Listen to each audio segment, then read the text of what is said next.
a big pillar of cloud. And in that cloud was God. And so Israel and Caleb, they followed that cloud through the desert. And at nighttime, when it was hard to see, there was a big pillar of fire. And Caleb and all of Israel would follow that pillar of fire. And God was leading Caleb and all Israel to that promised land.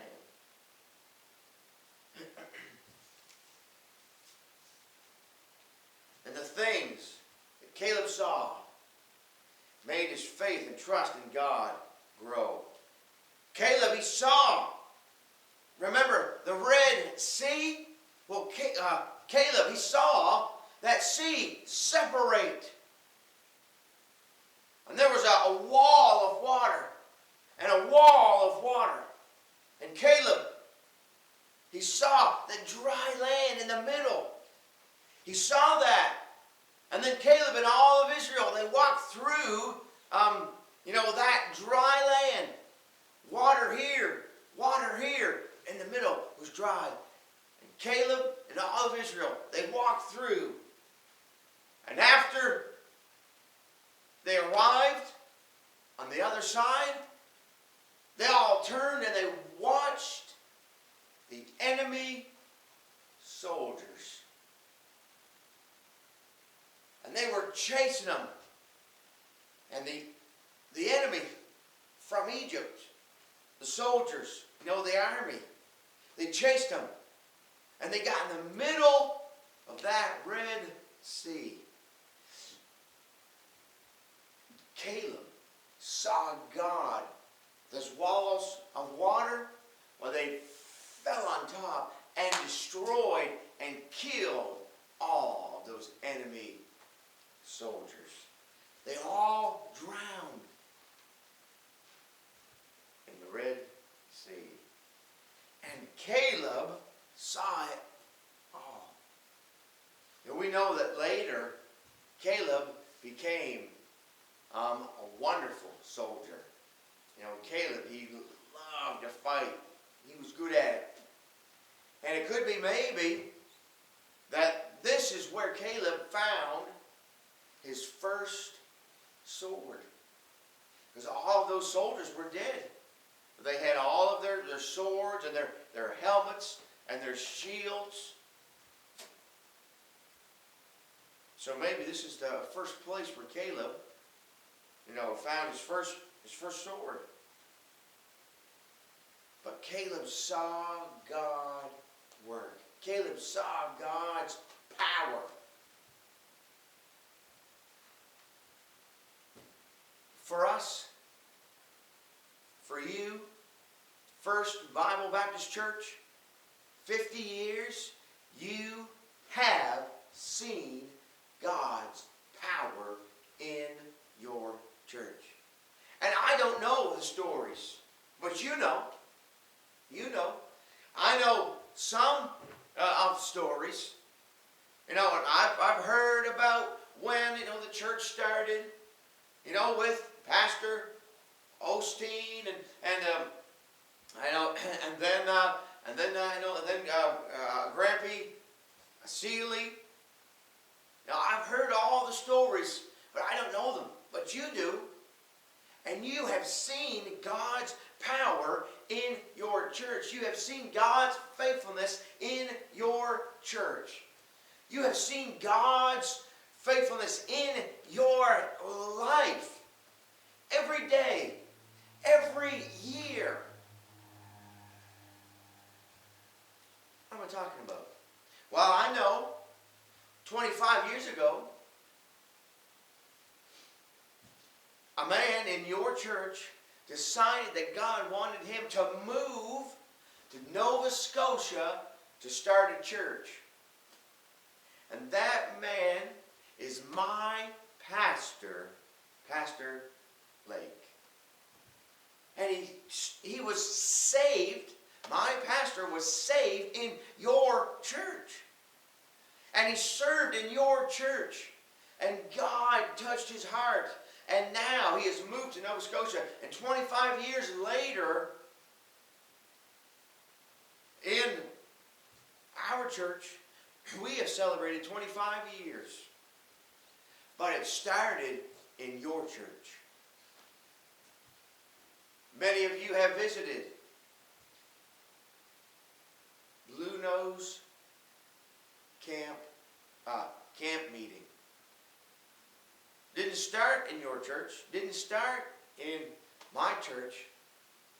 But a young man who was born in your church and grew up in your church until 13 or 14.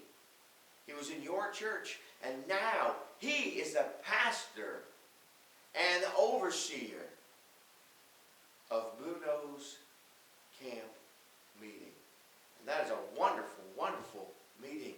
But I'm just trying to show you, it started in your church. And so, God, you have seen God's power and God's faithfulness in your church for many, many years. Yes, sometimes it's hard. But God is faithful.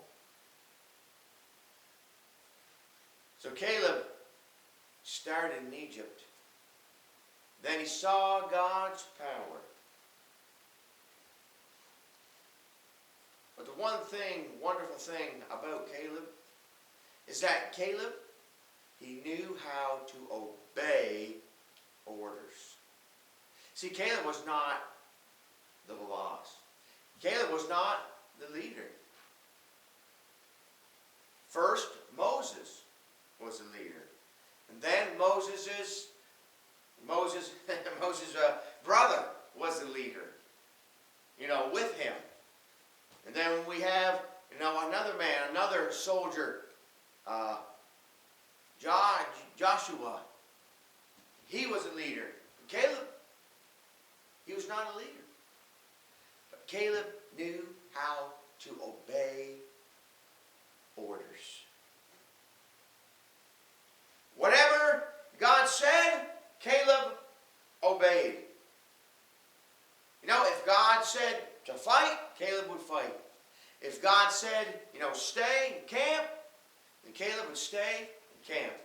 But you need to remember that most of the time, the order that Caleb heard came from Moses. Oh yes, Moses was communicating with God, and so God told Moses what to do, and then Moses told the people what to do, and Caleb obeyed God and Moses' commands. As God had many, many rules for Israel. Remember the manna that would fall down from the heaven, and every morning the people would go and pick it up, and eat it? Well, there was laws, there was rules, there was commands. And Caleb obeyed, he followed them. God blessed him. And Caleb, remember that one time when all of the people in Israel were worshiping, that false idol, that calf? Caleb did not worship. Caleb did not follow or bow down to that idol. No, because he knew it was wrong. And Moses, he came down from, Moses, he was on that mountain communicating with God. And Moses came, down, and he saw the people worshiping. And Moses was mad. And Moses, he scolded them. And he said, you have sinned. And God sent judgment, and some of the people died, and it was just a bad, bad time. But Caleb obeyed God.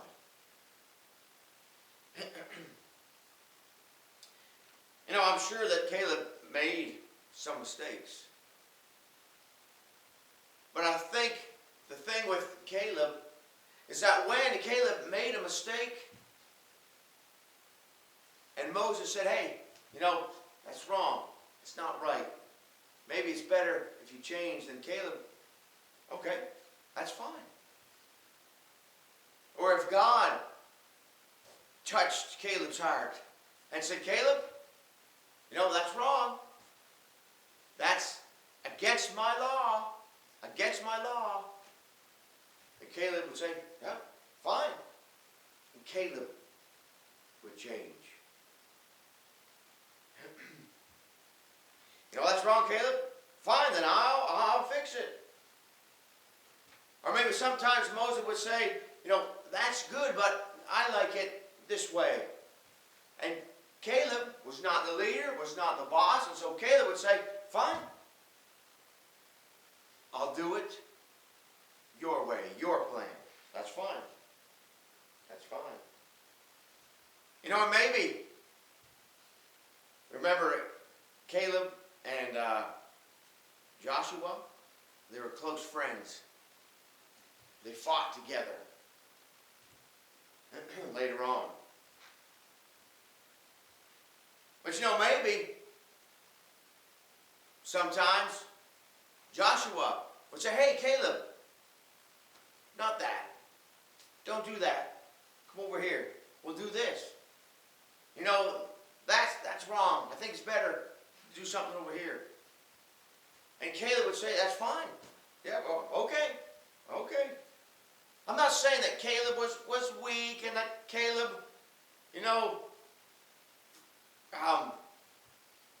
was not bold. Because we know that Caleb was all of those things. I just mean that when Moses or someone saw that Caleb was just going off the wrong way, they said, hey, Caleb, come back over here.